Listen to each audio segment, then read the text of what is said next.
Bana Scandinavie tozala ya kosepela, bana ya Suède tozala ya kosepela, bana Stockholm tozala ya kosepela, Europe mobimba monde entier bozala ya kosepela, na yebi que internet ezomaka partout. 3 fois W.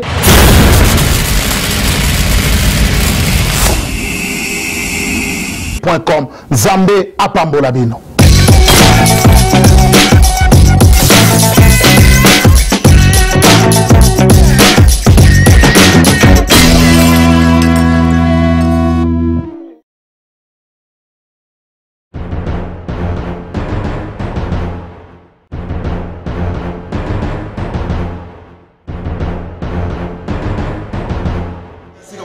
Ah, Naléli en haut fort.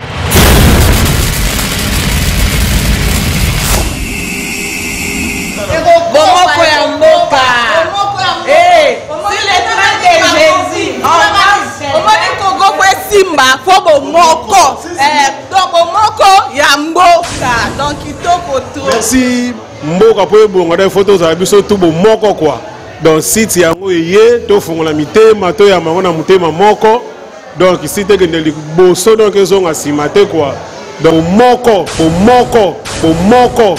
babi moko yamboka donc mboka ezala bo moko.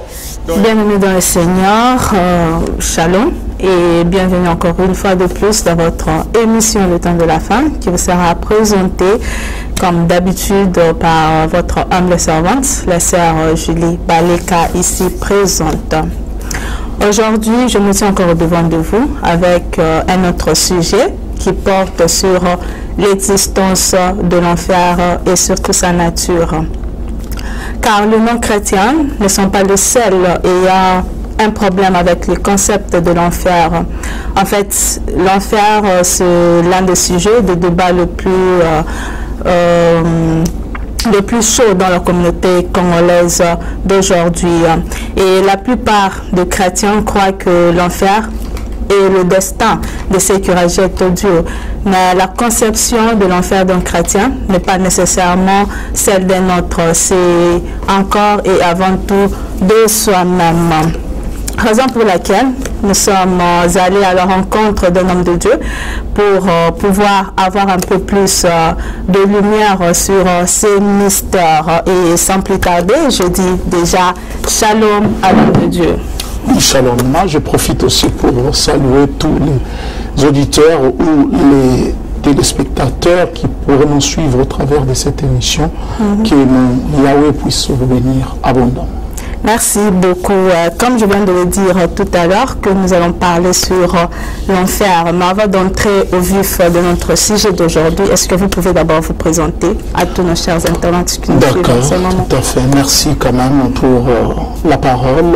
Au fait, je n'aime pas beaucoup parler de moi-même, mais qu'à cela ne tienne, quand même, on doit aussi s'identifier. L'identification est très importante. Je suis le commandant second de l'église Camp de Gilgal dans sa garnison de Stockholm en Suède, ici, l'apôtre de réveil L.G. Peniel. Donc, c'est la personne qui est devant vous. Donc, je suis quand même connu. Donc, ça ne sert à rien de beaucoup commenter. Merci. Okay. Donc, on doit parler plus d'autres choses que de nous-mêmes. Ok. Merci beaucoup, apôtre Peniel, Dieu Peniel. Vraiment que le Seigneur vous bénisse. Merci, nous réservons pour la première fois un homme de Dieu, un serviteur de Dieu. Donc, nous avons l'habitude de demander d'après son parcours. Donc, si vous pouvez nous parler un peu brièvement de votre parcours, quand est-ce que vous avez commencé à servir Dieu et d'où vous est venue cette envie-là de servir Dieu? Oui, au fait, ça fait partie de mon témoignage qui est un peu fort vibrant. Mais néanmoins, je vais me limiter, je vais juste parler en bref. L'apôtre de réveil L.G. Peniel, ce n'est pas un parvenu dans le Seigneur, c'est quelqu'un qui est venu dans le Seigneur à partir du Congo. Le Seigneur m'avait particulièrement visité dans ma chambre. Personne n'est venu me prêcher l'évangile. Le Seigneur m'avait particulièrement visité une nuit. C'était suite à une situation qui m'était arrivée, une escroquerie de haut niveau. Et à l'époque, j'étais encore en Égypte. les évangélistes de Satan sont venus me voir afin que je puisse éliminer quelqu'un. C'est-à-dire aller auprès des charlatans pour éliminer la personne. Alors la personne m'avait escroqué mon argent du voyage. Je devais voyager hors du pays. Et c'était vraiment quelque chose qui m'avait beaucoup affecté. Et la nuit où je m'apprêtais pour traverser à Brazzaville, c'est là où Dieu m'appela. Il m'a visité d'une façon particulière. Il m'appela par mon nom. Je vis un projecteur, ici il n'y a même pas de lumière. Je vis une lumière qui a resplendi dans ma chambre. Et j'ai écouté une voix qui m'appelait, Guy, lève-toi, prie. Et dans ma chambre, j'avais juste le petit Nouveau Testament bleu de Gédéon. Et je me suis retrouvé à genoux. Et ma Bible ouverte dans le texte de Matthieu 6,33, là où c'est écrit, cherchez premièrement le royaume et la justice de Dieu. C'est en ce moment-là, quand j'ai ouvert mon poste télé, j'ai vu l'archevêque Coutinho, mais à l'époque, il était encore pasteur. Le président de la mission mondiale Message de vie, Armée de Victoire. Et c'était avant Akin, c'était Jimmy Swaggart qui prêchait. Or, après, c'est lui, il est parmi les premiers serviteurs congolais qui a commencé à parler, à prêcher à la télé le matin. Et c'est comme ça qu'il a donné le programme. Et je suis parti. À l'époque, là, on est prié encore à la Gombe, pour ceux qui connaissent bien Kinshasa. Et c'était juste au niveau, là où se trouve le jardin botanique actuel, en face du salle du zoo. Parce qu'il y a salle du zoo de l'autre côté du zoo, et de l'autre côté, c'est le jardin botanique de Kinshasa. Il y a une très grande salle là-bas. Et c'est là où l'armée de Victoire a prié à l'époque. Et je suis parti, je n'avais rien, je connaissais rien en ce qui concerne les églises. Parce que moi, comme je dis à l'introduction, personne ne m'a prêché l'évangile. Et c'est comme ça que je suis parti. Et quand je suis arrivé, il a prié, il a prêché.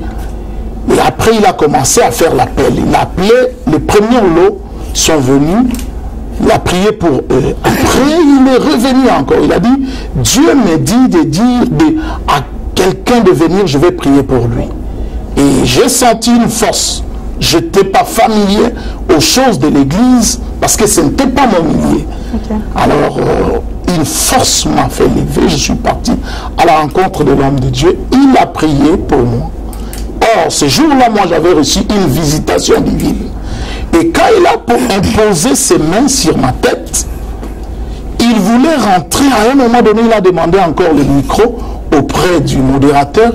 Il a dit, parmi les 3 dernières personnes que j'ai prié pour eux, Dieu a visité une personne. Et je voudrais que la personne puisse se présenter.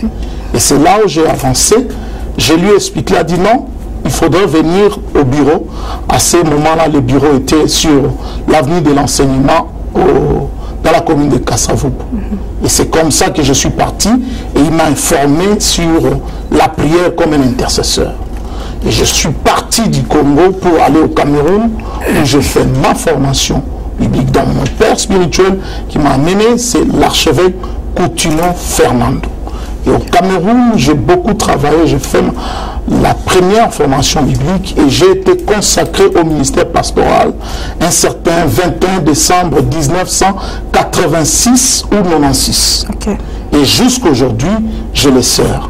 Et depuis 1998, Dieu m'a mis à cœur de commencer aussi la vision que je tiens aujourd'hui, la mission de l'évangile de la croix de Christ, et dans sa branche stratégique, l'église Camp de Gilgal, dont je suis le commandant second et Dieu est le commandant suprême.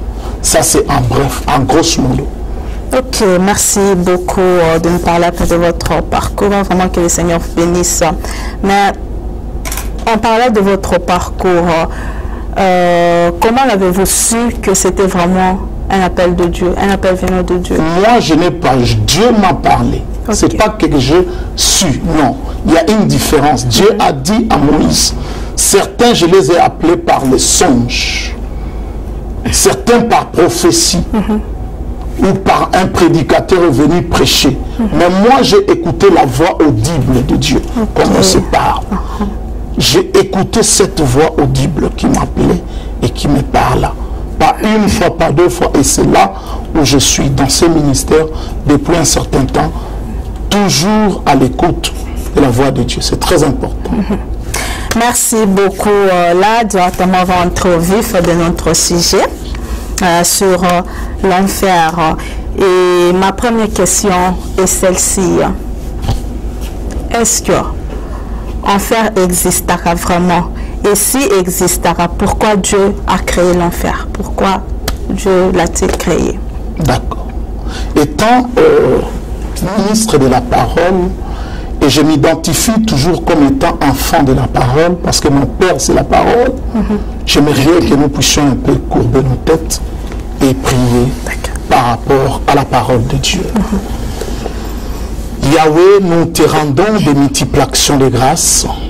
Nous bénissons ton nom parce que c'est toi qui as voulu que nous puissions se retrouver encore dans cet endroit au travers de cette émission Le Temps de la Fin, via la couverture médiatique de cette chaîne qui a accepté de disposer son temps parmi tant de serviteurs qui s'y trouvent dans la ville, de m'inviter afin que je puisse être le porte-parole du royaume de Dieu cet après-midi ou ce soir dans ce studio.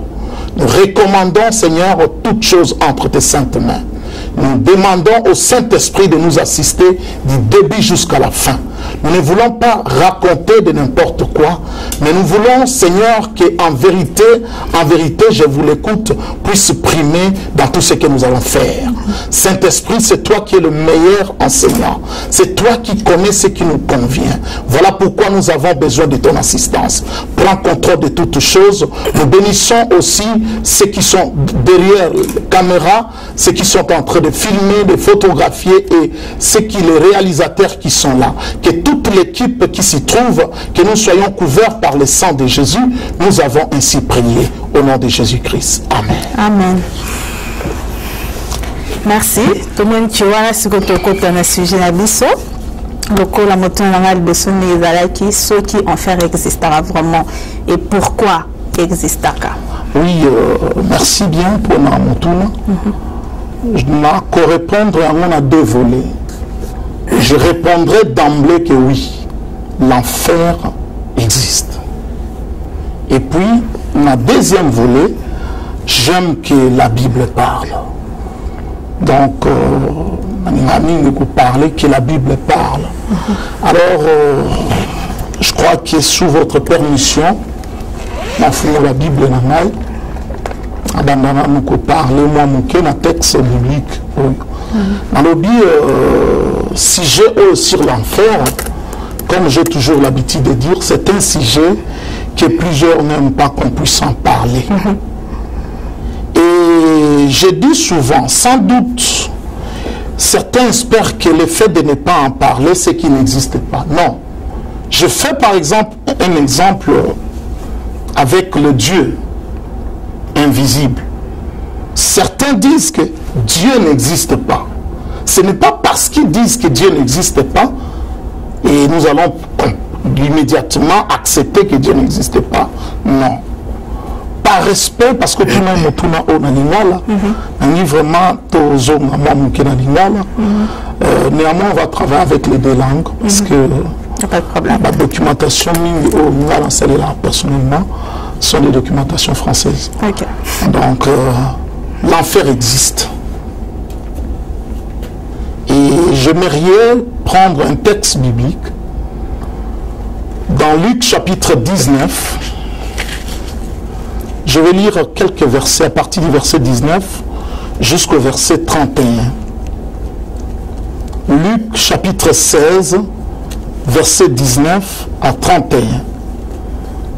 J'aime bien cette parole et cette version. Parce que la personne qui parle aussi, c'est le maître lui-même, la personne de Jésus-Christ. On a écrit parabole du mauvais riche et du pauvre Lazare. Il y avait un homme riche qui était vêtu de pourpre et de fin lin et qui chaque jour menait joyeuse et brillante vie. Un pauvre nommé Lazare était couché à sa porte, couvert d'ulcères, et désiré de se rassasier des miettes qui tombaient de la table du riche. Et même les chiens venaient encore lécher ses ulcères. Le pauvre mourut et il fut porté par les anges dans le sein d'Abraham. Le riche mourut aussi et il fut enseveli. Dans le séjour de mort, il leva les yeux et, tandis qu'il était en proie au tourment, il vit de loin Abraham et Lazare dans son sein. Il s'écria, « Père Abraham, aie pitié de moi, et envoie Lazare pour qu'il trempe le bout de son doigt dans l'eau et me rafraîchisse de la langue, car je souffre cruellement dans cette flamme. » Abraham répondit, « Mon enfant, souviens-toi que tu as reçu tes biens pendant ta vie et que Lazare a eu le mot pendant la sienne. Maintenant, il est ici consolé et toi, tu souffres.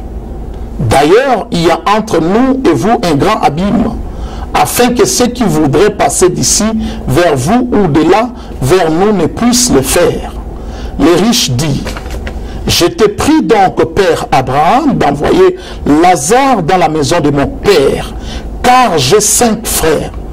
C'est pour qu'il leur atteste ces choses, afin qu'ils ne viennent pas aussi dans ces lieux de tourment. » Abraham répondit, « Ils ont Moïse et les prophètes, qu'ils les écoutent. » Et il dit, « Non, Père Abraham, mais si quelqu'un de mort va vers eux, ils se repentiront. » Et Abraham lui dit, « S'ils n'écoutent pas Moïse et les prophètes, ils ne se laisseront pas persuader quand même quelqu'un de mort ressusciterait. » C'est la parole de Dieu. Amen. Je crois parce que ça thème très, très délicat. Il faut vraiment que la Bible parle. Et je crois que dans le texte où les Amouamoulaï, mais qui a expliqué le capital dans le texte. L'enfer existe. L'enfer na linga la babengi yango felo. Mais au juste par définition, l'enfer c'est quoi? L'enfer c'est de rejeter la responsabilité de Dieu et de son amour. Ça c'est une définition pratique. On a reçu au pesa. Mutu soki abwaki aboyi nzambe na bolingo na nzambe wana ye moko amiluke lili felo na vie na ye. Parce que condition sine qua non pour na kokende na li felo yango wana. Donc li felo zali place au babongisa. Mais souvent batei biso li felo na bandenge belé. Batei biso li felo na bandenga moto, batei biso li felo na bandenge belé.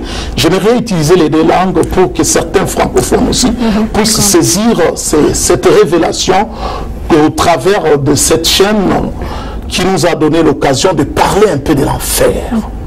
Je dis qu'on nous a mal prêché ou mal enseigné, ou les enseignements erronés par rapport à l'existence de l'enfer. L'enfer, ce n'est pas seulement le feu.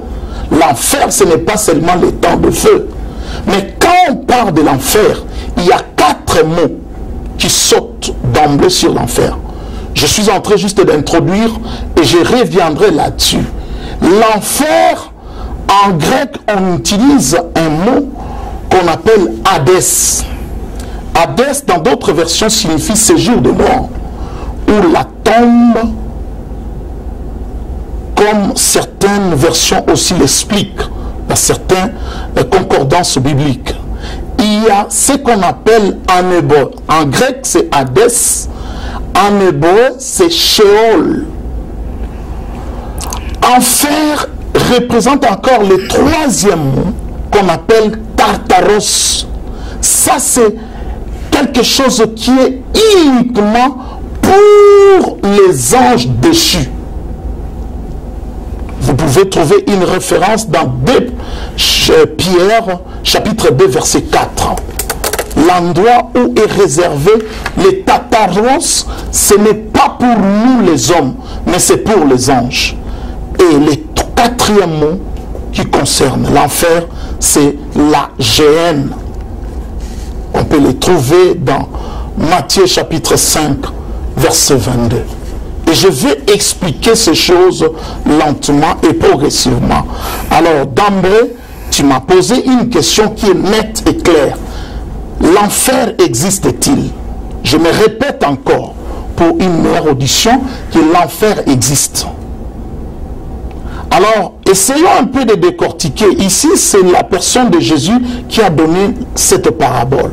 C'est-à-dire, il nous a donné un peu l'image de l'enfer. Parce que cette histoire, dans cette histoire, l'histoire commence tout d'abord par les personnes qui sont vivantes. Comme vous et moi, nous sommes vivants. Et après, la mort intervient dans leur vie. Et on nous parle maintenant après leur mort. Parce que l'enfer, ce n'est pas quelque chose pendant que nous vivons, non. C'est après la mort. C'est là où on parle de l'enfer. Quand les Grecs parlent de Hadès, Hadès c'est séjour de la mort, la tombe ou la fosse. C'est-à-dire, balobelaka lifelo, les avaka na tangu oyo mutu akufi. Or, tozaka na deux adresses. Neti nzambaza, Satan pas existaka. Neti enfer existaka.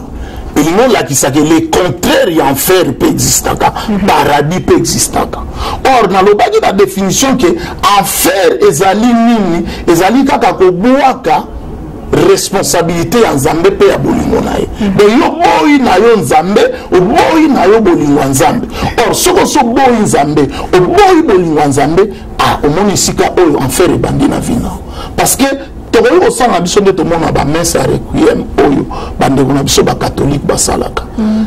n'y a pas le salut après la mort. Voilà tant où awa l'histoire on a sepela qui na momingi. Bazo la tsabiso batoni balé. Bazo la tsabiso deux personnes. Mutu moko azalaki riche, abandai ko vivre vie na ye très bien, azalaki na bozui na ye. Oui, azalaki nabo zuinaye, et voilà pourquoi et permettra qui sikoyo que akoka ko vivre mais mutuana ayebaki quand même azalaki religieux.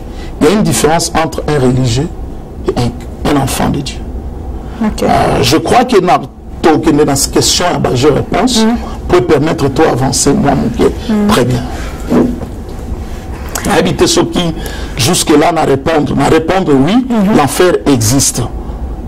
Et au posa qui comment n'a pas expliquer mais n'a olina mingi n'a pas un texte parce que ça texte phare, texte de base et si gars on a retélé ma mingi n'a pas réponse par rapport à sujet tochina mesa na pourquoi merci beaucoup de dire que enfer existe mais pourquoi nous avons créé enfer? Oui, effectivement. Les questions m'ont bien posé. Mais Nzamba zali souverain. Nalobi awa par définition. Nzamba a créé qui enfer.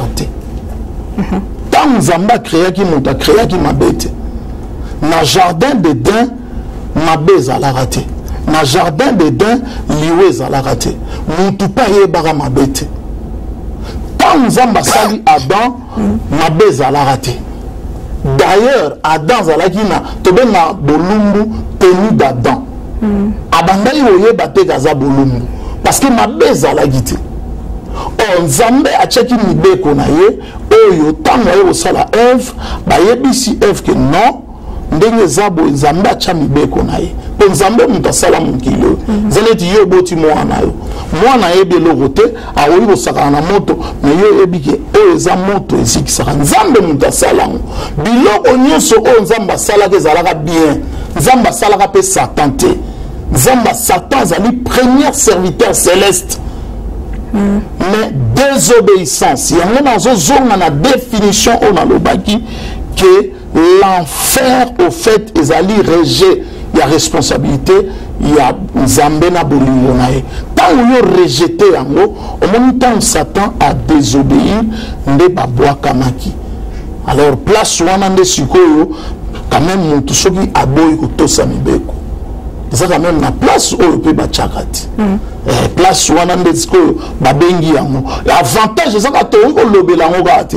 pourquoi le long nalina sana na epende lo mobo avant na zone seulement loba nalinga mingi lobelaka ateke mabe parce que ngai zamba benga biso potote ya sango malamu to wi ya te ko présenter ga lifelo non lo la pesali paradis peut existaka. Alors ceux qui ont bénéficié de la grâce à paradis, ndima tosa le bananzambe, yugo kende na place oyo ezaki toroyamo te présenter batumi bale. Te présenter riche mon zui, te présenter mobola. Mais mobola on andimela kinzambe. Na ba passe na ye andimela kinzambe. Alors tango akufi akendaki kopema. Yazalaki na saint d'Abraham. Pendant que riche azalaki na séjour de mort. Tu peux expliquer biloko wana tout au long parce que zali biloko oza se retrouver na katia ba texte oyo to choko. Merci beaucoup. En fait, tout nous tenons au pambaté parce que et loko to constater mingi sur le chrétien et c'est que bino mingi ba serviteur en Zambie na l'église na bino besoin organiser l'église en Zambie. Et puis la place dans ce solo-là, il faut la mise au point. Dans une église, l'église appartient à Dieu. C'est Dieu qui est le propriétaire, le fondateur de l'église. Merci quand même pour la correction. Bon, l'église est en Zambie, tout le monde a beau organiser la croisade, la séminaire, la convention.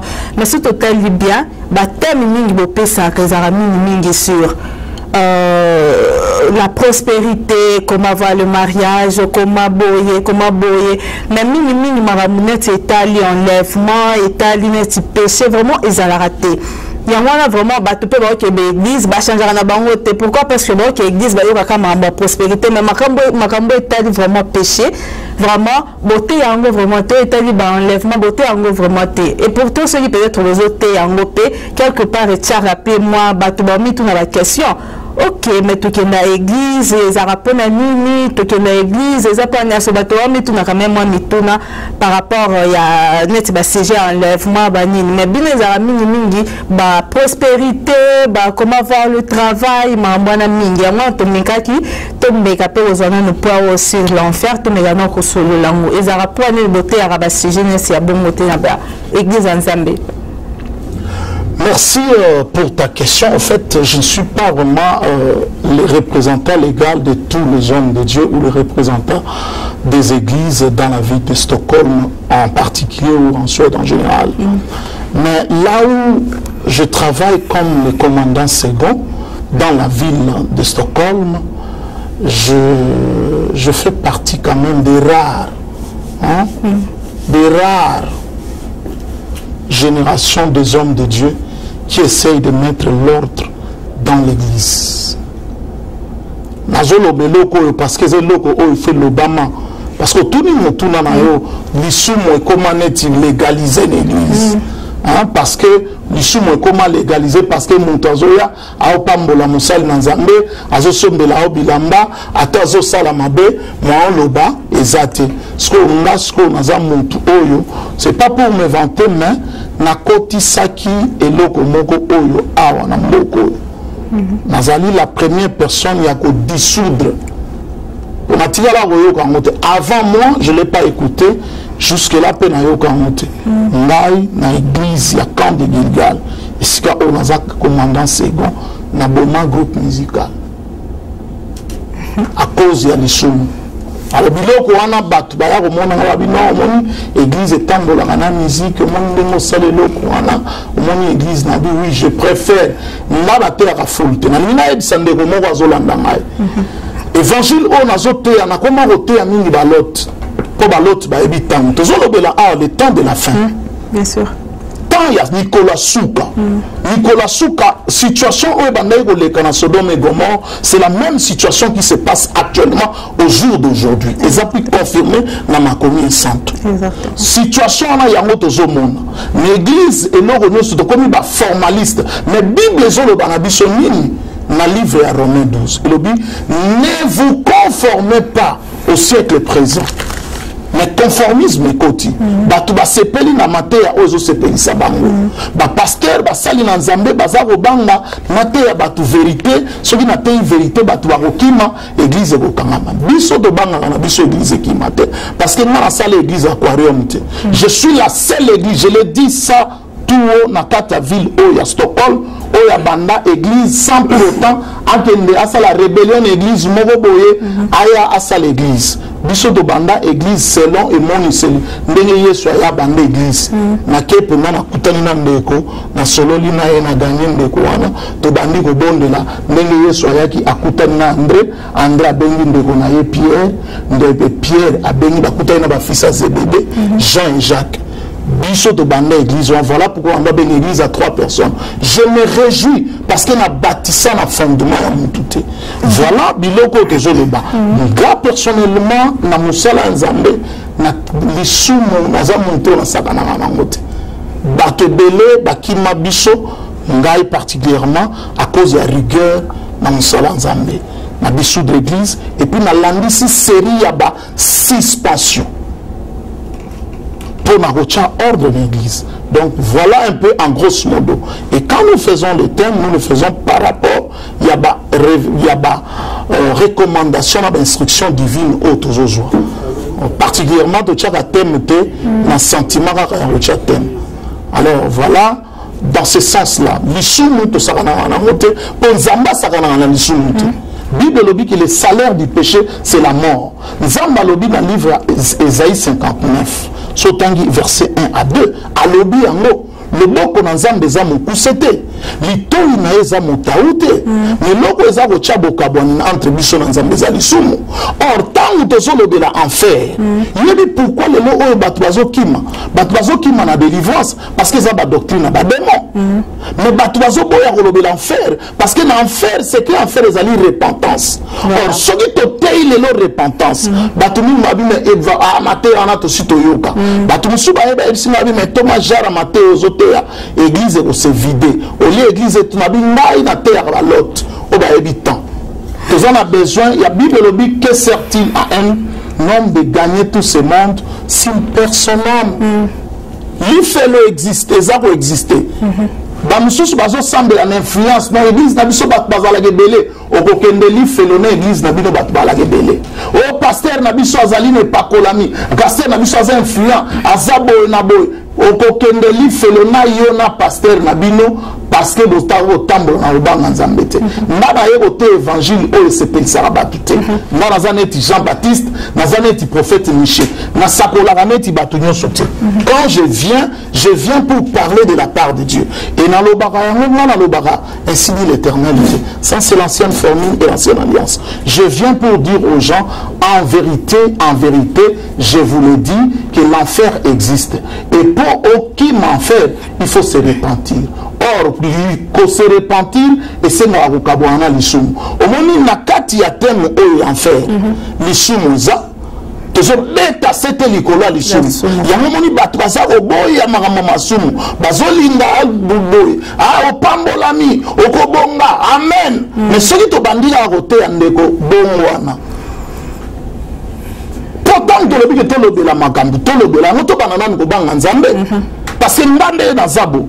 Na loba yango ke to foto banda kobanga nzambe exemple banda na likolo bo yo siko soko za mokambi ozotambusa mutu koza na permis te ozosala permis ya mayuya to banda na biloko esalaka pasi po ngala koloba biloko esalaka pasi anda c'est l'apôtre de réveil na yaka pona ko réveiller milimo ya bato amen futa bien na biso na bonne forme to tambola yozo tambisa mutuka moza na permité boza mokambi ya bato au moins de déjà église wana yo mokambi na obanga nzambe te yo oke na kin par exemple otindi mbongo na kin basalela o permis ya mayuya na kin entre temps yo oza enregistré te na kin exemple ni ozo pesa bato on donne que c'est qu'on a voilà. Voilà. Non, biso tozolobela makambo eza. Tozolobela makambo eza.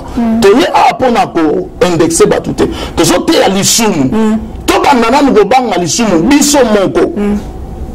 Bible zoloba nini soki loboko na yo les hommes mayo au sanini kata yango mon frère linga okende en bonne et due forme na vie na yo que okende oza bourré na richesse net riche oyo pour se retrouver na lifelo en d'autres termes ezali kobanga lisumu il faut tobanga masumu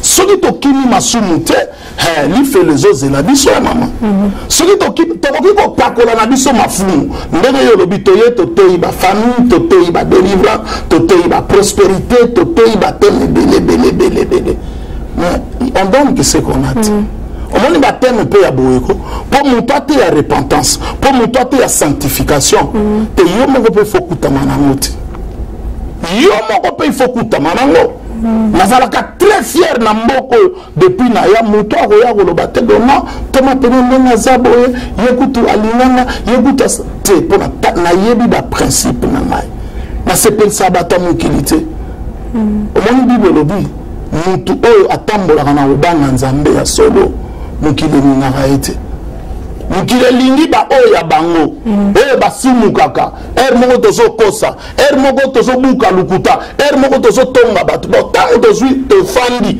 tozotonga bato tozotonga mpe basali na nzambe tozotonga na eglize siko yo ozosani oza serviteur ya nzambe ubi oza ya satan nga bakritikaka mosali na nzambe te napriaka baevre nyonso na kati ya ville oyo naza le seul oyo activité chrétienne nyonso oyo esalamaka je l'appuie à 100% et na motivaka mais nakendaka te mpona banda kodécourage bato non activité wana ezosalama kuna bokende te c'est que yo quelque part oza ya nzambe te parce que soki oza ya nzambe osomona yango ke royaume ya nzambe tobunda biso na biso. Vraiment, merci beaucoup, apôtre Peniel. Vraiment, tu continues toujours, mais c'est quoi une petite pause et on se retrouve tout juste après. Merci. C'est parti.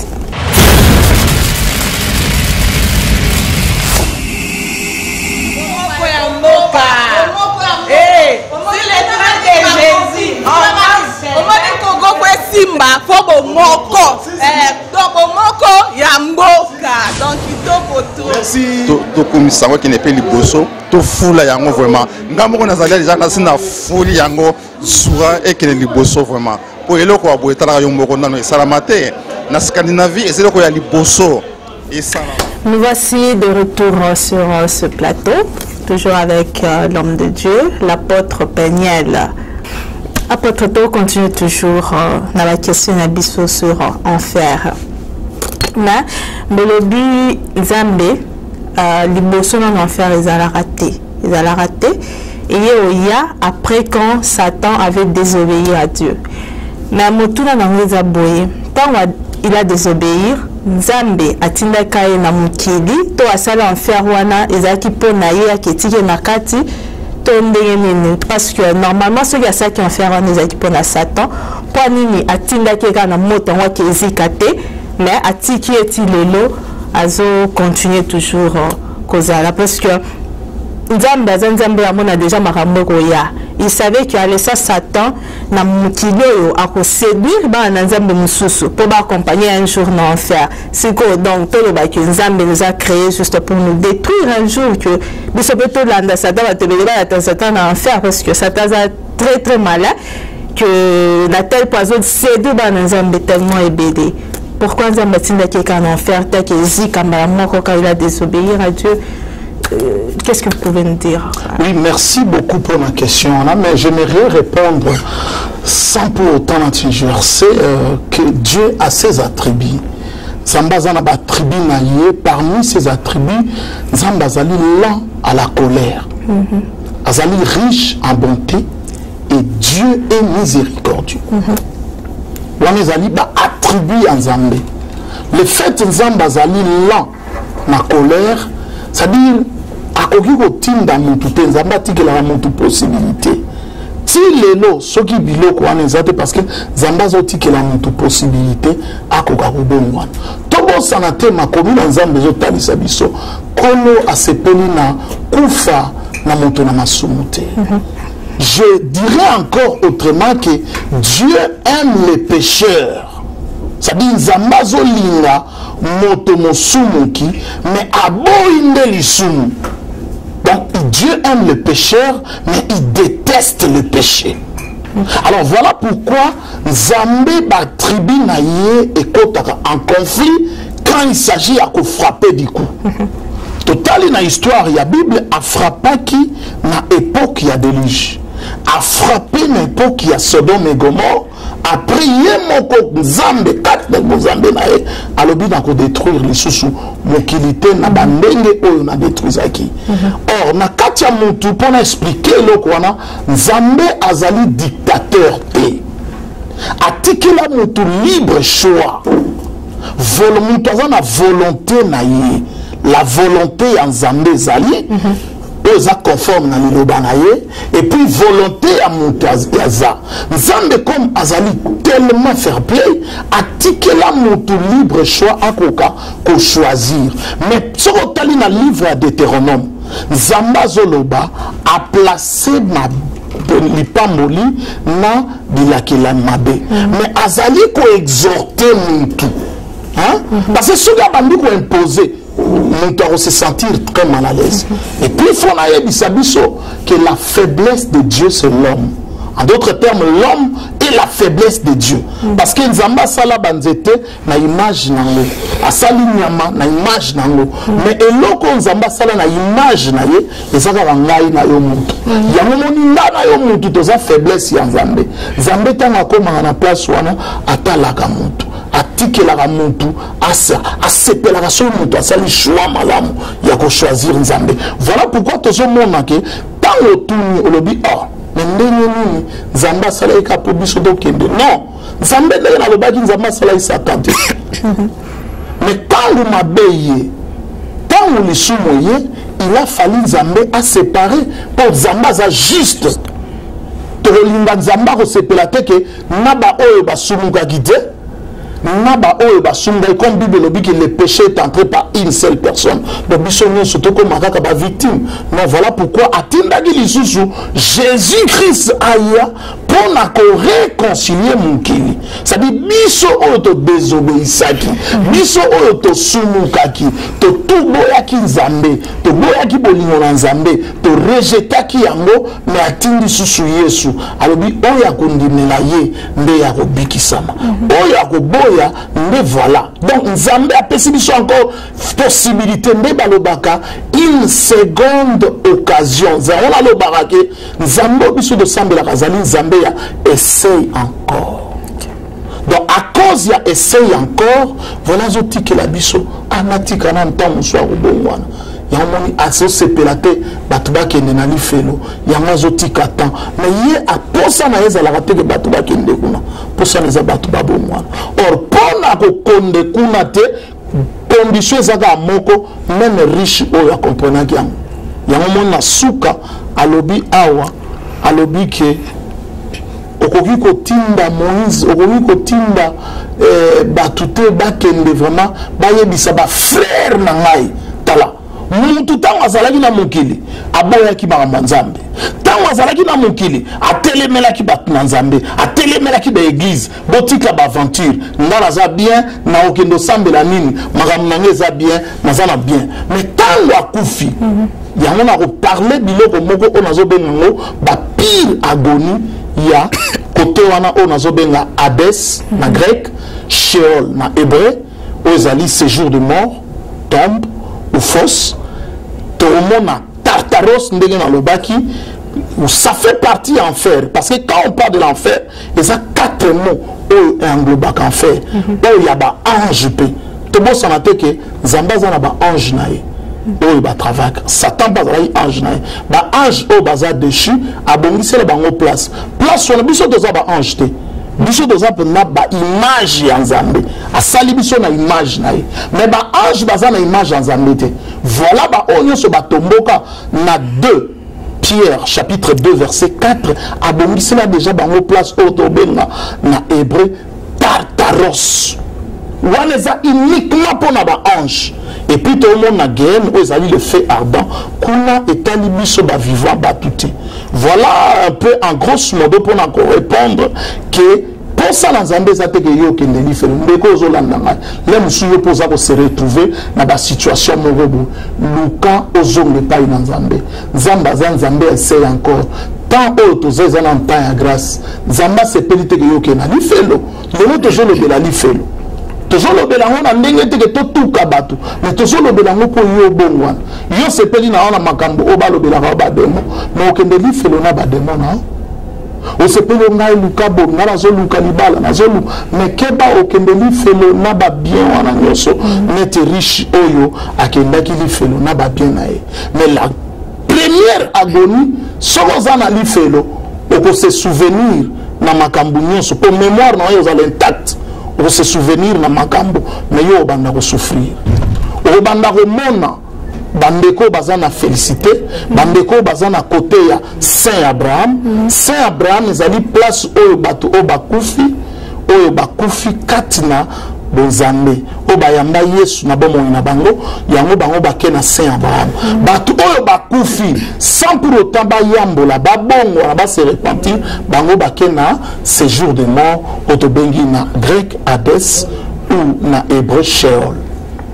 Ok, apôtre Peniel, mais qui sont ceux qui iront en enfer? Les non-croyants ou ceux qui n'ont pas reçu Jésus dans leur vie ou le non-racheté, le non-chrétien? Qui sont ceux qui iront en enfer? Ceux qui iront en enfer, en un mot, c'est ceux qui ne vont pas se repentir. Okay. Parce que la repentance, c'est la condition sine qua non pour être sauvé ou pour aller en enfer. Nazo beta sete likolo ya kobongwana ba oyo ba kobongwana na bomo ina bango nde bango mutu ba kokende na place oyo ba bongisa po bango ba kokende na Hades te bango ba kokende na Sheol te bango ba kokende na séjour de mort te mais bango ba kokende na sein d'Abraham selon Luc 16 à partir de 19 à 31. Natanga du texte pour et permettre batuba ko kolandela biloko na zoloba. Na kati awa ozomona na verset 22 bazo parler biso na saint Abraham. Et dans verset 23 bazo parler biso na séjour de mort. C'est-à-dire ils ont deux adresses. Yo mutozo landanga ezaka deux adresses. Adresse moko ezali saint d'Abraham, adresse mususu ezali séjour de mort. Voilà. Donc ils ont un nombre moko de beauté au Nzamba bengisi condition ezaka moko ko bongwana repentance na français. Voilà la condition pour mutu akende en ferté. Condition ezate que non naza membre église. Condition ezate que on na sambela kana lina epenge loko moko. Toko kota lola te ou be toko kende en ferté. Parce que biso doza membre église, koza membre église et la kisite que yo okende en faire te. Ce qui ne l'ont pas dozali côté ya, c'est ali à cause de Jésus. Ezangolo. Or eloko kaka moko oyo epesaka biso accès pa ya Nzambe ezaka makila ya Yesu Masia. Voilà Yesu wana tango yo yambi o reconnaître que naza moto masumu neti pauvre publicain na pharisien ba matai ko sambela publicain zo beta to la lobi sois apaisé car je suis un pécheur naza moto masumu. Combien de batu balela ka masumu na bango libondeli oyo Nzamba yo kanizaka libondeli ya moto masumu tango azolela nkolo yo kila ngai mawa kolo limbisa tala Paul ta malgré azalaki apôtre oyo Nzambe ya ba païen. Mais Paul abandonne comme comme étant premier pécheur. Donc abandonne toujours cause en attitude douane. Comme on a mon sang tout est que va aucun délit fait. Comment on a été pour la ressemble sabato que li fait. Mais ni mon avec nazam mutamasu. Bible dit car tous ont péché et sont privés de la gloire de Dieu. Il n'y a même pas un seul qui fasse le bien. Mais ceux qui le eux, ils ont reconnaître le quoi. Ils ont plaider makila Yesu Masia. Kat na bon monayo. Bible dit que sans l'effusion du sang, il n'y a pas le pardon du péché. Mais quelque part, nous dit qu'il ne faut pas juger. Mais quelque part, la Bible aussi nous dit que le sang juge. Bon, bazar quand même, batam ya obanganza, mais ba juger, batam ya obanganza, mais t'es, ceux-là batam ya otambola mabe donc. tous obligés bateau batambola mana baza obligé que le monde bateau na pe basoli na bango. Au fait ma question na yo ngala zolo ba jugement o na zolo ba tozo mona par exemple dans quatre églises.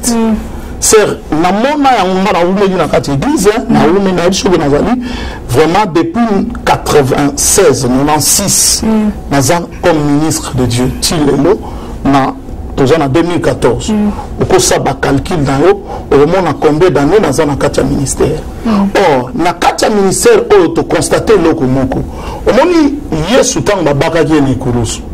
Yesu alaki à côté à deux brigands.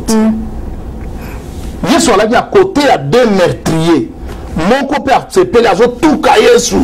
Ayoku tout, au salaka ba miracle. Mais talabiso nyoso to se retrouver na place moko. Pelo wana il faut na fungola. Mais Yesu moko kati na bango alobaki abi tika ye yazo mérité te place au biso toza ngana yo soki to babaki biso parce que toza ba meurtrier mais ye aza meurtrier te alobaki ka kolo souviens-toi de moi Yesu alobaki lelo kaka place ngana kozala na Saint Abraham yo bo sala nini kozala eloko ni elakisi wana jugement au biso de zoloba soki lelo on a la mona en église au mona faire les mususu abeti libaku muntu soki abeti libaku asumuki olongo mbala moko abenge sous Sœur Jilité ba mona bengi Jili masumi yota pour moi ya frère ma sœur c'est un mot nouveau oba batu mususu non mutsal na nzambe wana na kenda na Canada na lobeli sur Denis Lessi. Ce n'est pas parce que les lois se retrouvent dans la situation tout le monde a un diable, non. Bible le malheur atteint souvent les justes. L'Éternel la délivre. David, l'homme selon le cœur de Dieu, n'est-ce pas sur mon kaki? David a joué qui moi c'est à mon tour. Bathsheba, soldat na Iri. David a béni si soldat na Iri. A béni la moisson na basali péché adultère. Mais David a zongaki alili na psaume 51. Zamba yokela emawa. Zamba limbisa e. Tant tozolo bake tant o ezali ya encore ndeko na ngai komi mona teke yondo sumu kaka po lisumu no peut-être ebimi na poisa. Mais ape na masumu bato belé obima na poisa te. Ngana ina biso loko mokoto biso to kondana kaka ser wana bimaki na montu boye bakangi bango basali fornication adultère impudicité tout ça. Obi combien de bato basala impudicité ya kotala kaka bato. Afandika po Yesu mutaloba. Obi soko tala mwasi. Au moni mwasi alati bilamba yokomi ko lula ye otali na deuxième regard na ba énième regard. Donc le monde déjà ye bilamba na moto asali action na yo moto lula kana miso bino mbale bozandenge bo moko bozali ba impudique. Alors moni likambo wana eza mwa pasi po ngai na ko kosambisa moto ba ye bakangi Yesu po na telema wana likambo kosambisa na kosuka na place oyo bakangi mwasi moko ya ndumba. Maman ngai est-ce que tout le bango parce que tozo loba otoni likambo ya impudicité basala ngo mwasi na mobali impudicité basala kango jamais yo moko parce que sozo sala yo moko wana babenga ngo masturbation mais oyo babengi impudicité ou adultère ezali acte ya mwasi na mobali bazo sangana mais tala ba pharisien ba ye ko présenter Jésus pour ba mekaye par rapport à jugement, n'a pas condamnation. Baye va présenter Jésus. Non, Jésus, t'as la moi si on kangi en flagrant de l'yokana nous ba condamnation, ba mo baza ko utiliser. En flagrant de l'yezani, net tozana yo boye, toza siko biso mi balé. Ce que loko moko salami, bato baza ko kanga biso, ba cameraman akolobage na calme kangi bango en flagrant de lit, c'est-à-dire bozalaki sika moko. Bon, sikoyo badimisi kaka mwasi. Question na ngape zalaka.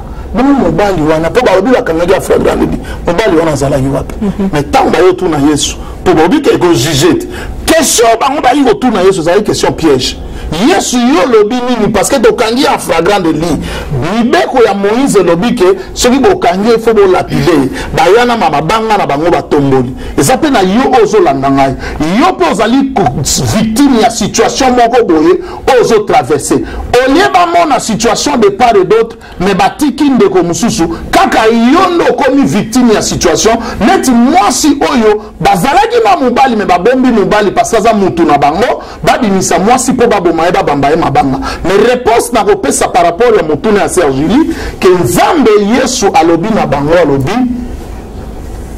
oyo ayebi utabotama asala nanu lisumu te alokota libanga asala nini abamba omoni place na bike ta ya jugement kokina nte mama tant oyo eza na nta ya ngolu tant oyo eza toza na compassion des âmes toza na compassion ya milimo te toza na compassion ya milimo wana te milimo oyo eza kokufa ebi kombele bato lelo oyo baza na besoin ke no bayela ye sango malamu et non évangile ya condamnation pour tous autres amis évangile à condamnation or le temps à condamnation zanante aux anantango yandeko Yesu alingio bongo la mutema na yo or Yesu alobi na bango tango atomboli misu akiti azokoma na mabele mbala moko ba mikolo babendani bayebisi baleki babino bino ba petit bozela nanu biso dokena mu sala kinzonzi to se concerter toroya poto landela makambo yango ba grand batikali baleki finalement Yesu baye kotikala na mwasi wana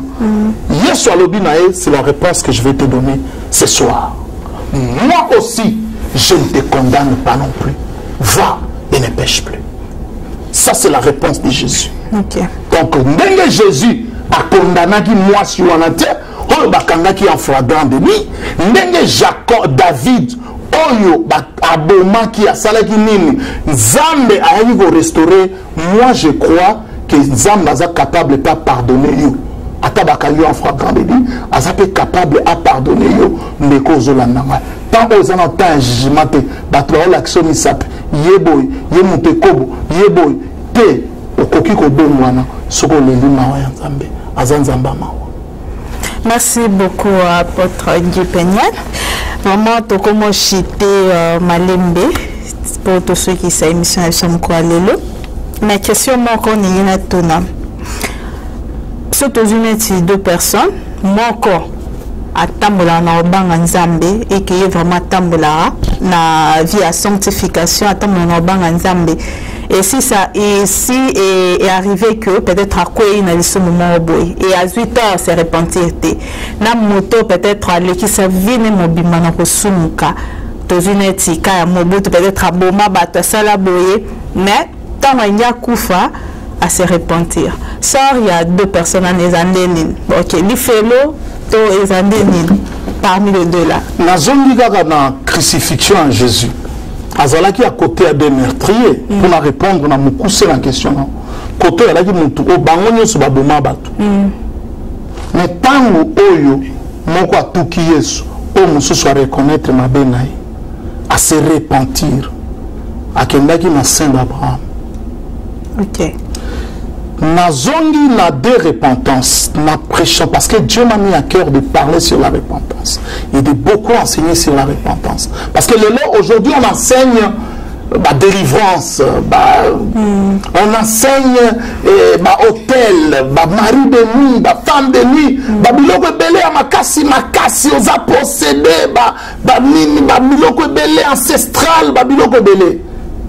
Toza ko enseigner en botala ba fiche lelo eza ko trier na mingi mais combien de bateaux o baza na souci ba âme ba ya baté ya la repentance et puis biloko bato azo sepela na ngo ya ngwana ba démon là ba lien ba blocage ba freinage libéré na démon pauvreté bo na bo makambo belé doctrine de démon mais repentance bato bazo te ya ngote il y a la vraie et la fausse repentance.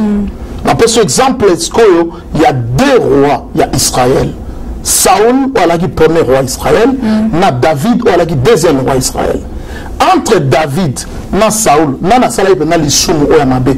La question est là, bien nous ayanga, mais na posé question, na mon peut répondre. Question on a posé en opambate parce que le sungabiso na réponse on a une appel ça. Ça Saoul, premier roi Israël, tolanda lisumu salaki. Yé Zamba Ebissier atindi les prophètes, on a bien faiseur du roi, les prophètes Samuel, qui ont attendu la mission à dévouer tout par interdit, un langage biblique. C'est-à-dire, ndengo ke kuna biloko moka ana batu biloko na bango boma, chamoto ezike loko ata mon côté. Mais yé Saoul tangwake eloko ni salaki yé ake abomi na yé pendenge nzamba tindaki na bandi kopona babiloko ya mafuta bangomba mafuta bameme ya mafuta o bavimba lokoso abombi yango aye nango landa tangu prophète nzamba tindi prophète Samuel aye pana ya deni mission kendaki na sali pinza ndengo tangu kaka zoloba bo azokosa ngomba leli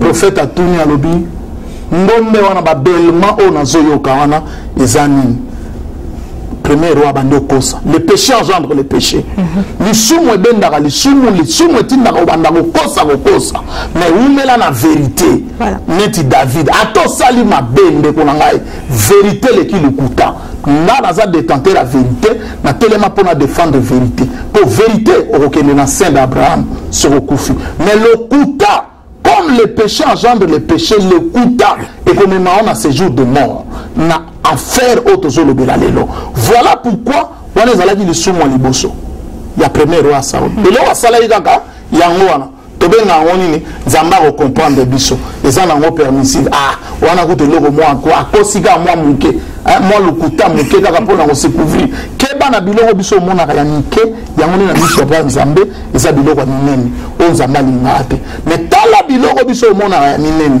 soki ezalaki na moi ya lelo tozwa neti contexte ya ville ya Stockholm mutu neti David est-ce akokai kozala nani yango akokai kondima ye lisu comme azala mosali na nzambe David atika na ye kutu fausse donc mbala moko tokolatisa ye image ya faux keba kokundaka bato mosusu avant te soki akufi nanu te parce que yo yebi relation nini oyo David aza nango na nzambe te nzambe atali David atindi nzambe atindaka baprophète atindi sikoyo prophète Nathan côté on atindaki prophète Samuel atindeli David sikoyo prophète Nathan ayeli eka na masese abi mutu moko ayaki na bibwele na ye afandisi yango epa na yo bibwele wana yo oza na bibwele na ye ebele ye azaka na moko namoni ke non aya nango atyango epa na yo mpo abota akoka mpe kozwa quelque bibwele mais ntango bato baye kotala wana fete yo ozwi kaka ebwele ya motu wana obomi yango odeloko oyo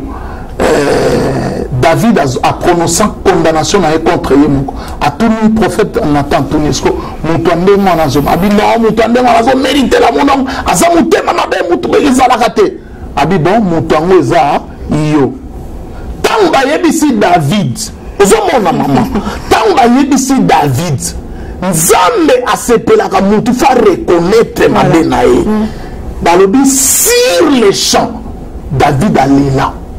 Abelela nzambe asenga mawa na nzambe prophète avant que nekota kendaki nzambe se zonga lisusu mutu wana na limbisi David l'homme selon le cœur de Dieu adultère l'homme selon le cœur de Dieu meurtrier mais l'homme selon le cœur de Dieu soki na miso mosuni nana wako neti na Stockholm nana wako ndima David jamais muta ondima ete mais David aza nzambe parce que molimo na nzambe zalaki kati na ye yango mabe soki ezali mutu azanga kosala lisumu azate mais ntango asali lisumu na ye asengi pardon aye par nzambe yo kokakola ete obenga ye faux yo yebi alliance na ye te na nzambe yango nazolobaki jugement bafaux oyo tozobenga faux serviteur fausse sœur faux frère par rapport à quoi yo komi unité de mesure et ba ko checker bato voilà et loko ozo mape surtout ville na biso ya Stockholm et sika to fandi komi na ba unité de mesure mais tant ozo la kisa mutu misapibo mais ça na 4 misapezo zongo c'est ça avant to banana nuko tala mabe ya bato banana nuko mitala est-ce que lelo na minute tochana no cadre moko nde tozabo tozolobela lelo sur l'enfer na minute oyo soki yesu azongi est-ce que okomata te mituna na minute oyo ozolanda ngai na etando eke ndenge ozolanda nga sikoyo okotisinga na salon na merci kola pambola yo ozolanda ngai koambrouye nanu basite te telema nanu awa landa likambo na nini nayebisa soki yesu azongi na minute yo kokende na enfer oyo na explike na mwa mokuse Hades oyo balobi séjour de mort ubuye kokende na sein d'Abraham esika oyo ba se repentissant sincèrement parce que secret ezaka na repentir yango moni mutu oyo riche malgré azalaki déjà na séjour de mort na yebaki ndenge nini mutu akoki kobima na séjour de mort po akende na sein d'Abraham lubwako ezali oyo babengi na français abima mutu akoki kokatisa te bato akoto oyo bakoki kokende kuna te mais problème ezali ke bato baza na séjour de mort bazomona sikoyo bato baza koto kuna mosusu yo ozosouffrir awa mozomona ke mutu okuna aza bien omoni nde esalaka mpasi yo oza na nzala me mutu moko azolia omoni esalaka mpasi yo ozangi bilamba momoni mutu moko aza na bilamba azobwaka na ye aopona kutu bilamba me yo le mosusu oponaka su bilamba te ozwaka elamba wana olati sapato wana olati okei me mutu mosusu akoma avant bima akoki kosala 1 heure du temps ya kopona bilamba moyebele soki oza en face ya moto ya ndenge wana esala opasi nde eloko oyo ezali ya séjour de mort condition eza kaka pete bongwana po okende te soki oboyi na yo okende okokende sans faute voilà pourquoi nzambe na biso asepeli na moto masumu te tokoki kolobela enfer te kaka na sensi ya mabe oyo neti ya condamnation il faut totalisa bato bazolanda biso ke nzambe wana asepeli te ke yo okende enfer voilà pourquoi lelo toye ko expliquer que le paradis existe mais toye le belango na sens ya sima ya kufa ya on a parlé mingi na télémini na texte oyo ya saint d'Abraham na séjour de mort séjour de mort eza pona ba oyo ba boyi ko tosa nzambe ba oyo ba boyi na bango ba vivre non je fais ma vie on vit une seule fois on a ça la vie na ngai na boyi ba conseiller mutaye la ngai évangile te na besoin na oui revivre na bien naza bien na luka nini na bonde la kutu pourquoi na nga bien makambu bien musala bien batu kutu ba bonde la ba makambu na ngo si mbakate ba problème si problème mais c'est bien malgré ba problème nzamba nzamba solution nzamba nzambe oyo a s'élèvera le dernier na kanga mana nzambe na ngai pona yebi que mon rédempteur est vivant il s'élèvera toujours le dernier le dernier wana ne tozolo bela le temps de la fin yango ne tozolo bela lelo pour ceux que zali kolala kolia ozolamuka ozokoma mpaka lobi liwe kosurprendre mokolo kosurprendre oyeba te tokoki kobima ale mosusu tokabwani libela alors il faut mituna soki yesu aye na minito nakokende to nakokende c'est ça. Vraiment, merci beaucoup. Déjà, conseil Pessameli, Boyo qui déjà apporte à l'objet presque une ça. Mais pendant aussi qui s'est émission, il y a bisonné tout na moko. Comment les souffrances éternelles peut-il être réconcilié avec celui d'un Dieu plein d'amour, plein de pitié? Parce que nous avons honnêtement exemple peut-être on a ça là papa nangai mabe moro boye et que peut-être ça arrive qu'on a quitté ndako mais si papa nangai yo qui place na kei non souffrir vraiment place aux alors quand on te maté à roya aya soutenir na quand même longola peut-être on a souffrance wana mais si ko auto bengi nzambe aza plein d'amour vraiment otikanga na li fait le nazika éternellement ya vandi pourtant on a créé par son image. Oui, au fait, au moment où expliquer locaux, parce que dans 8 ans, il y a un tout un enseignement d'explication locaux. Il y a ce qu'on appelle la première mort et la seconde mort. Même Satan, la tribu en Zambie, première mort, Satan a bakokangaye pendant 1000 ans. Bakokangaye pendant 1000 ans. Mais après bako relâché. Alors question autour c'est tout à fait normal. Nzambe na minute oyo azana ba tribu ebele. Na lobai awa quand on pose une question à jugement, na lobi que les justes jugent ezaka nzambe. Alors juge musala na yini. Ko sambisa. Bo siko yo yebisa ngai. Mwana oyo atosaka baboti. na mwana oyo atosaka baboti te eza na biloko mibale nalingi na épinglé na kati ya baréponse nanga na oparle sur communion na relation mwana oyo nga na boti aza na relation parce que aza na masa na ngai mais mwana oyo nga na boti eke atosaka makambo oyo nga nalobaka te aza na communion na nga te toza na ye na communion rompu nzambe mpe oyo asali biso na image na ye aza nzambe oyo azali miséricorde naza mpe le juste juge yango atiaki des adresses alobi ke atieli biso des adresses oyo ezali ati bénédiction ati malédiction ati paradis ati enfer mais aza koexhorte biso to choisir paradis. Pourquoi? Parce que yemuta sala mukilo ayebi ba conséquence ayebi ke ezana batuma ba robima oyo ba ko se rebeller to mona yango bana o ba se rebeller contre ba papa na bango ba mama na bango to mona yango ezalaka est-ce que tant papa na ba nayi robota bana wana ayebi ba ko se rebeller te mais le cœur de l'homme est tortueux par-dessus tout. Qui peut le connaître? Na Genèse 6, Dieu s'est repenti d'avoir créé l'homme parce que le cœur de l'homme tendait toujours vers le mal. Voilà, c'est très important pour Nabisoto comprendre. Nzambe a sali yango parce que nous avons deux adresses. Il a fallu Zambazala adversité pesala. Oma ego yo zalate ceux qui équipe adverse zate. Ceux qui Zambazala eka yemoko.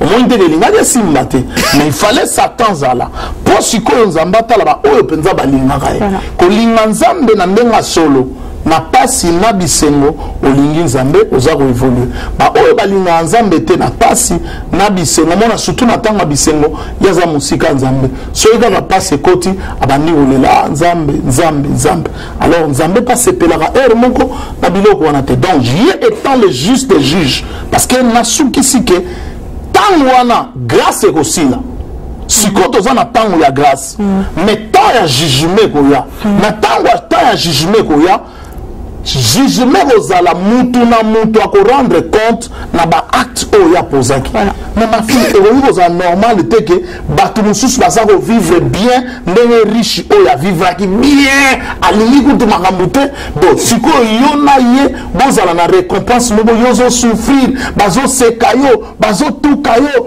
kanga kutu tika na yo nzambe wana kutu mara plein mais yo saka kokoba na kobondela nzambe wana bongo nzambe a récompensé ote alobi musala nyoso za lifuta na ho.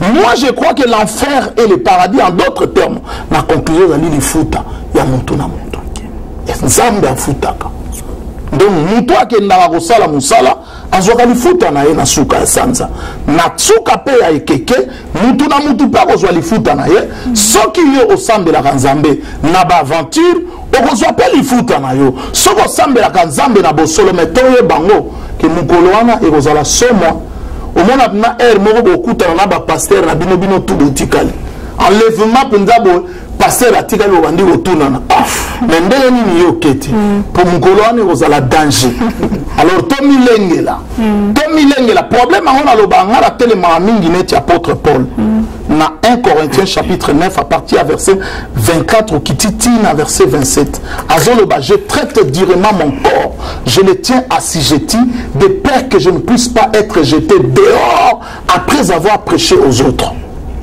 Donc, ngai soki na ya église ko bondela ko adorer ko lelela nzambe ko fukama tout na zate hyper extraordinaire na fandi bo louer bo sala nini après na ena côté avec plein des honneurs. Non, moi aussi je suis un adorateur.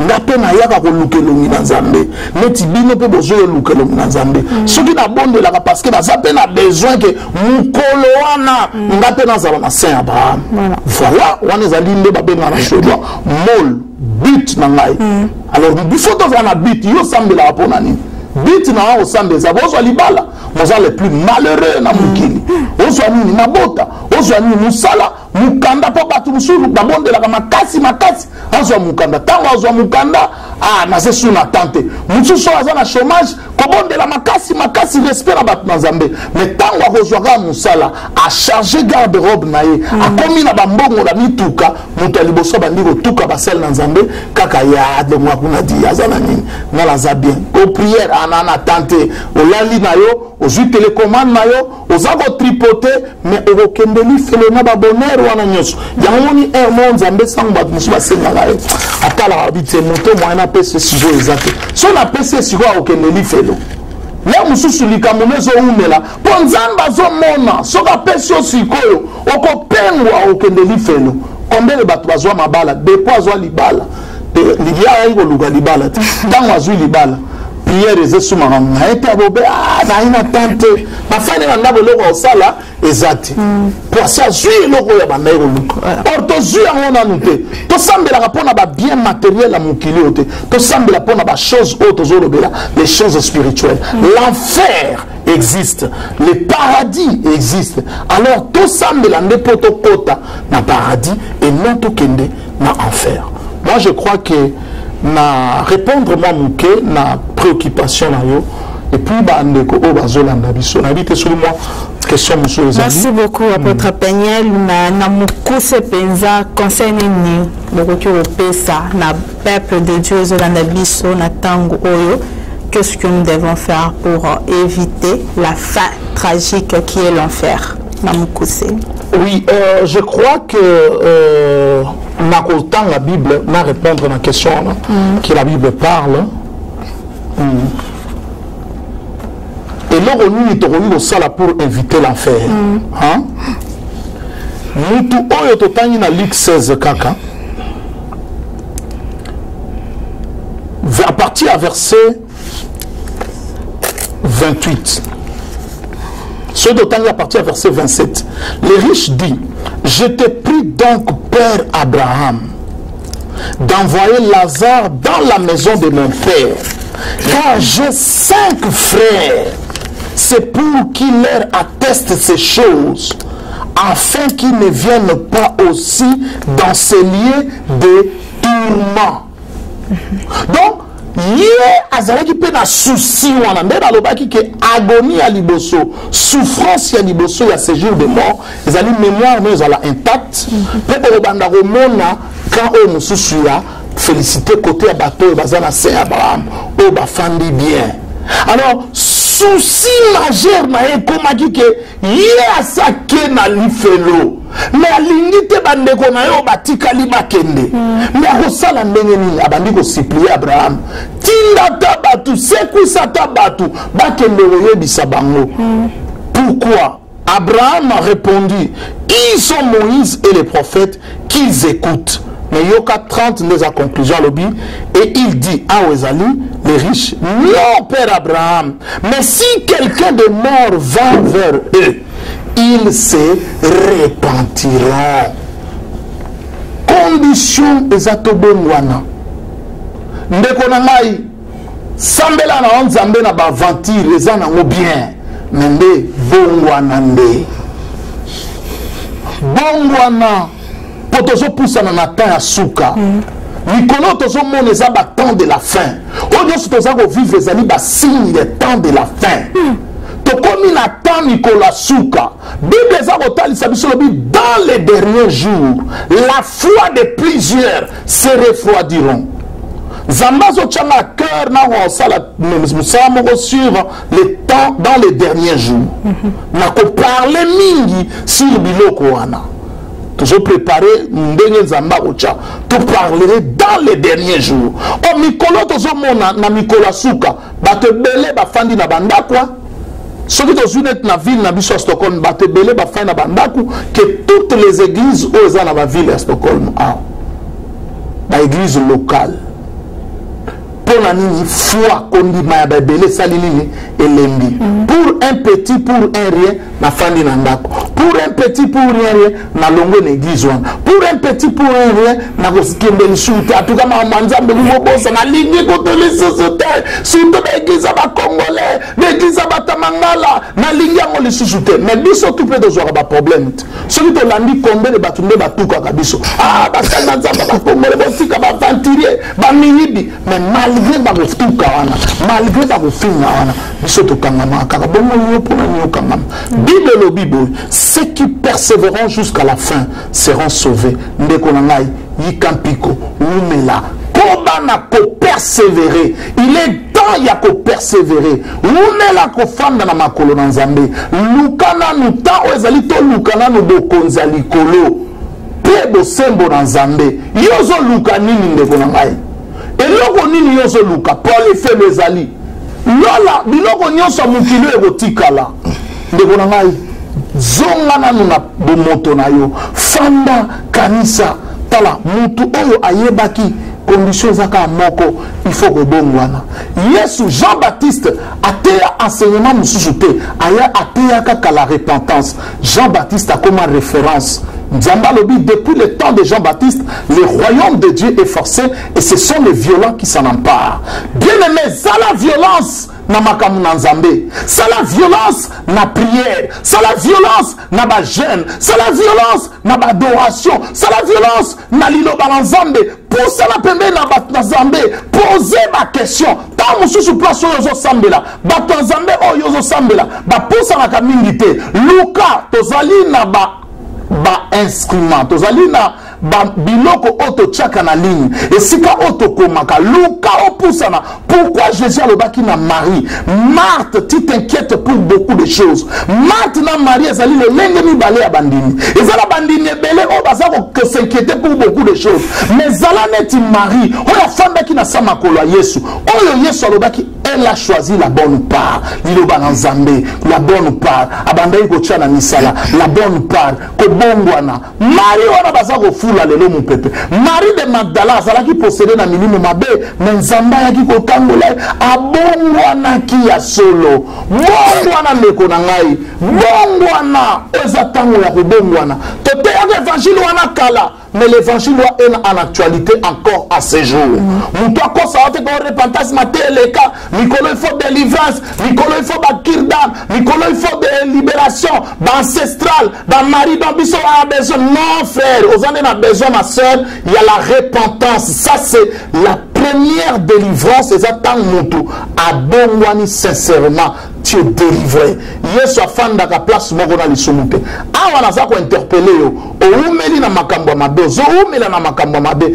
Ozalaki mwana na nzambe, ozalaki ko salela nzambe, mais à cause de likambo moko bo songolo pakala, foi na yo kondima na yo ekoi. Nzamba zo yebisa yo, essaye encore zongela nzambe wana, linga nzambe wana, zongela lobaki na Apocalypse alobi, ce que j'ai contre toi parce que tu as perdu ton premier amour. Et belé va perdre le premier amour na bango o bazalaki na makambo nzambe. Ko batele na perdre ngo pona mutute yo moko kozala na bar mukolo wana. Et kozala te pona pasteur, et kozala te pona mutu songolo, mais yo moko alors yo moko zonga bongwana. Jean-Baptiste a payé la repentance. L'apôtre Baye va le dire repentez-vous car le royaume de Dieu est proche. To bongwana. De konangai et ko sala biso sengo. To kutana na séjour na saint Abraham. To banda ko adorer Nzambe. Et non to kabwana bino bomona rabiso biso za na saint Abraham bomona ba misusu na séjour de mort et kozala mwa maningi. Tant ya jugement commis na nte voilà auto za na matin ngolu tant ya bongwana. Il n'est pas encore trop tard. Voici le moment favorable. Voici l'air favorable pour Nayo. Au se repentir sincèrement. Zamba Pambolabino. Merci vraiment. Nous sommes arrivés à la fin de notre mission. Vraiment, moi je suis très béni. Vraiment, Zambé à Pambolabiso. Vraiment, Tobongwana, Tobongolamitema. Ça sera une très bonne chose. Parce que être chrétien, vraiment, c'est adopter un comportement digne. Donc, je ne dirais pas un comportement sans reproche.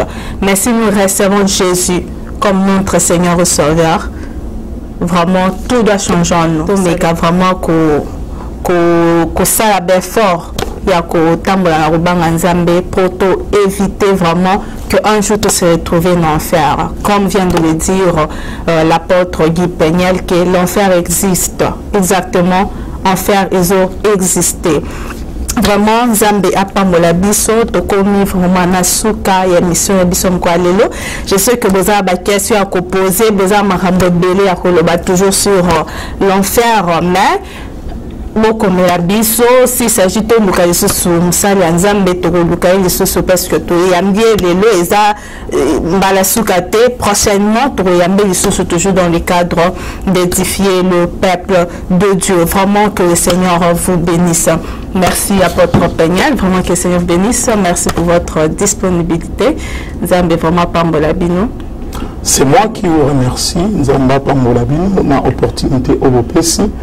Vraiment l'équipe technique Mobimba, vraiment te remercier de qu'on a vu sur la caméraman où vraiment à disposer qui t'a maillé Kolo a pambolaye a bakiselaye maillé a pambolaye peu financièrement parce que zali bingunduka où sont mamana mbongo mais zako tchamo na disposition évangile vraiment ceux qui doivent soutenir œuvre et rozala malamu mingi moni biso de soutenir mamba mabe de soutenir non bayembela yo nzembo balati batu balati bilamba ya kati poto lo bango na langage moko ya logique to pe ya respect nde wana toza ko soutenir tozo pesa bambongo metala esika oyo évangile ezote za ba pareil oyo ba caméra ba micro tant soit disposaka vraiment ozala bien ce qui nous a touché à tuer à cœur na lo bango mukolo ba banda église lelo eza mokolo wana pe babanda offrande ko banga ate au senga parce que eza biloko ezo marché faut que ba réalité pour la caméra ko ba somba na bombo pour la film biloko nyonso eza temps décor tout ça studio oyo boyebi engagement ni bazwa na ngote ba futaka donc pour lelo oyo yo pour bénéficier de lobby que biso dans na biso ba esclave encore mais bo sunga site na biso bo sunga ba caméraman na biso ba réalisateur pour être prochainement ba bezana na pareil ya bien ba zapper na makoki pour ba l'excel la rabino quand même bilé à bien na zana rondima ke mingi balia ki quand même lelo batondi ba ope ba moni que non tant musu to betsa ki bango mabaku na ba dire na biso vraiment boleka kolimbisa biso bo tenir biso rigueur te.